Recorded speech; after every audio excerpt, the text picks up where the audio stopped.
Gird your loins and light your lamps. In other words, be ready or be prepared.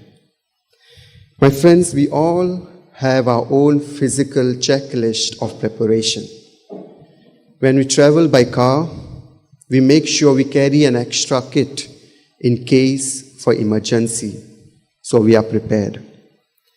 In a rainy season, before we set out, we take our umbrella or raincoat in our bag, so we are prepared.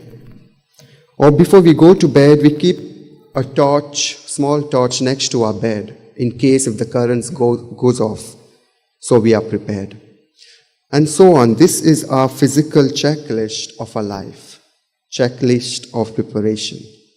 What about checklist of our faith? Are we prepared?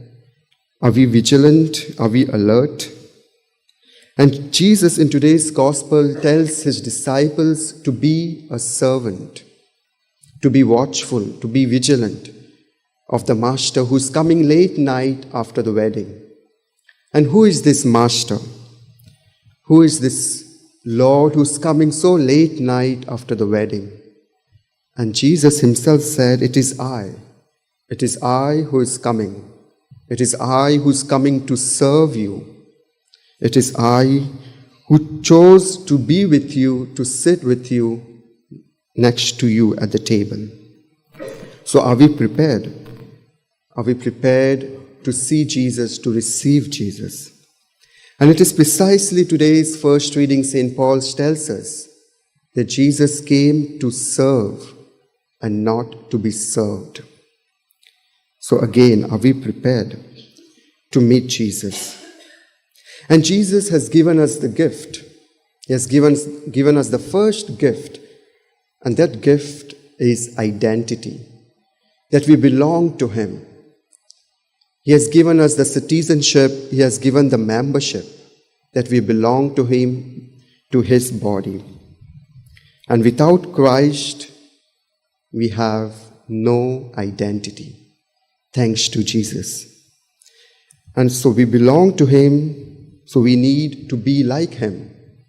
We need to be like him, people of love, people of joy, people of peace, people of compassion, people of mercy and hope.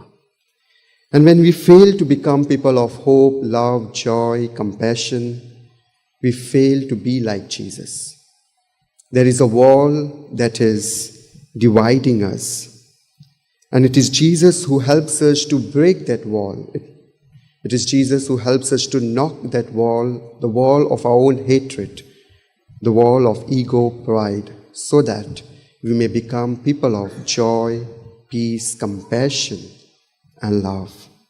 And as Christians, we are called to be the people of hope because our Lord is coming.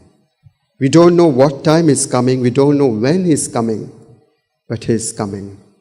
So we need to be awake, we need to be vigilant, we need to be alert.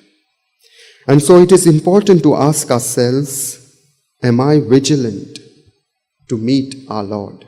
Am I vigilant to meet our Lord? Do I believe in hope that He's coming? Do I believe in hope that is coming? Do I have an open heart to hear the sound when He knocks at the door, when He opens the door? And finally, do I need Jesus in my life, or I can manage on my own?